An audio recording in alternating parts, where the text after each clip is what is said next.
चला तर मंडळी, आज आपण आहे ना उपासाचं बेसन बनवतोय। त्याला लागणारं मी साहित्य सांगते। शेंगदाणे आहे ना भाजून घेतलं आणि हिरवी मिरची आहे ना चांगली धुवून निसून घेतली। थोडंसं मीठ घेतलंय चवीपुरतं। आता मी वाटून घेते मिक्सरला।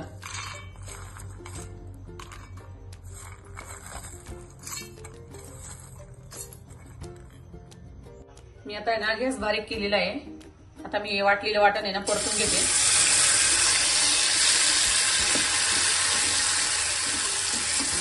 चांगलं परतून घ्यायचं। छान आपल्याला उपवासाची आमटी बनवायची आहे।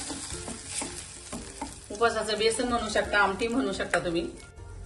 मी उपवासाचं बेसन बोलते।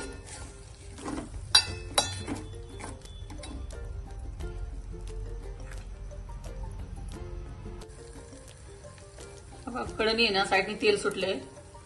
चांगलं तेल सुटत तोपर्यंत आहे ना छान परतून घ्यायचं। आता मी त्याच्यात पाणी टाकून घेते।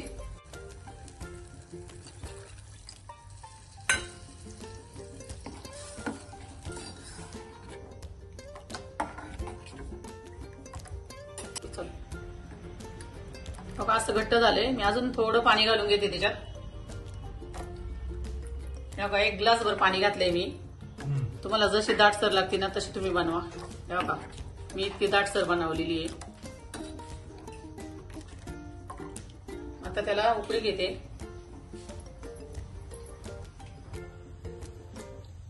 बघा, आता मस्तपैकी उकळी आलेली आहे।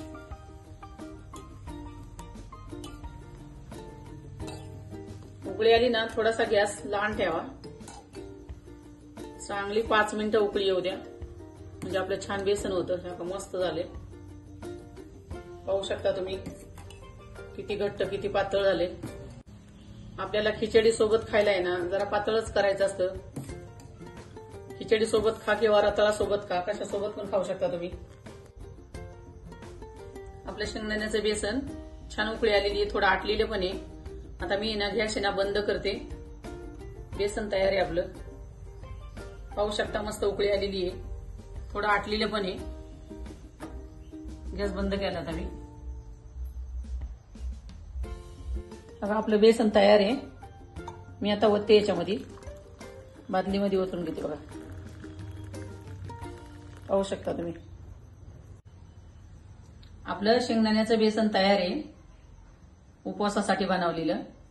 व्हिडिओ आवडल्यास लाईक करा, शेअर करा, कमेंट करा, आपल्या चॅनलला सबस्क्राईब करा।